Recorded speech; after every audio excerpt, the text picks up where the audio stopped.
On this episode, Joe and I go on another backroads adventure. This time, we backroad the Flint Hills, and we test out the Activeon CX HD Action and the Joby Gorrilla mount.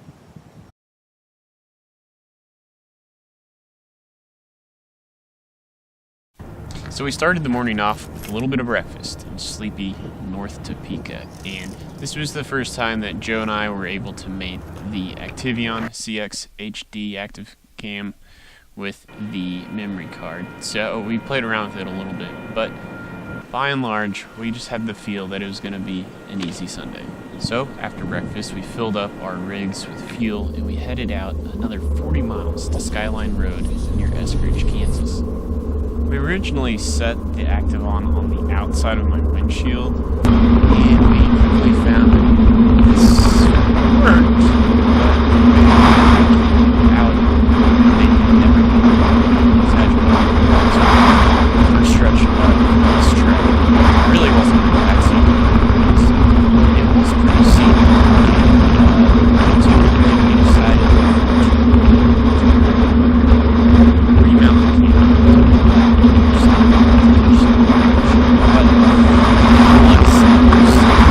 Easy Sunday drive. As you can see, this stretch of the road is actually fairly well maintained, and that's because it's meant to be a scenic drive for people to take in.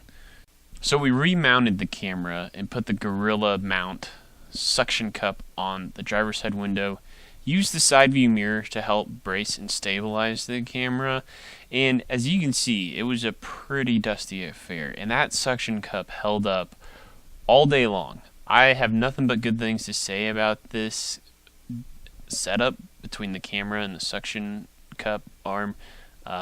Just by and large, for $40 for the camera, I like what I see from this footage.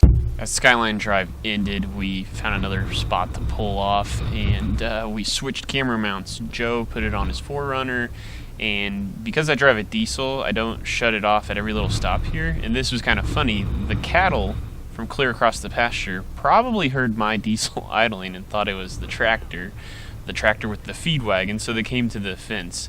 I thought that was kind of funny, but you can see as we've switched off the mount again, it can withstand opening and closing the door. We've took it off and on and off and on, and so I again got nothing but good things to say about the Joby mount. So we took off and headed down the way. The roads still weren't too bad at this point. So we had another probably 8 to 10 miles to go here before we encountered anything really that was going to require some serious ground clearance. Despite being as remote as we were, we did see a couple of houses, and I got me thinking, I wonder how pretty this area is during the fall, even this spring, especially after they burned the pasture off in the Flint Hills and everything is green. But there were a lot of nice vistas, valleys, and hilltops in this area.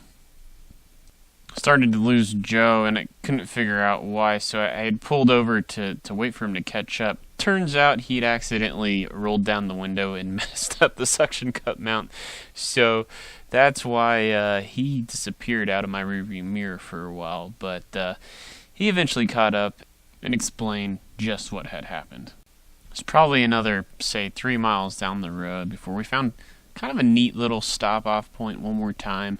And this was going to mark about the end of the well-maintained roads for us, but it was kind of cool, just a little photo opportunity. You can see the Mrs. Straight Six fan there taking some photos of the day. So by and large, again, this was just an easy Sunday.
So that does it. About 3 hours of wheeling, just for kind of stumbling upon this on the internet, I think. Your thoughts, Joe?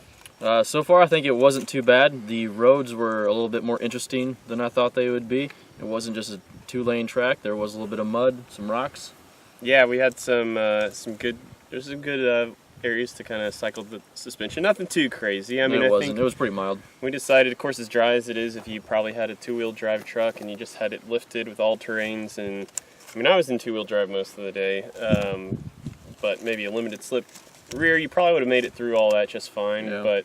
But no doubt you needed something with ground clearance. But as for the camera, now we haven't seen the footage, but this $40 gem, the Activeon, I think it's called the CX HD Action cam. Yep. Early reviews, Joe. I think so far it's been good. We have the case on here. It seemed like it kept the dust out pretty well. The suction cup mount that we got, that's also a GoPro item, works seamlessly with it. The suction works really well. Now the brand for the, I think it's called like a Gorrilla Arm suction cup. I think it's by Joby. I'll leave some links below for both of these products if you're interested. Of course, again, we haven't seen the footage. No idea how well that turned out. But I think all in all, a pretty fun little Sunday of wheeling. Yeah, it was great. Well, that's going to do it for another episode of Backroading with Joe. Till next time, peace out.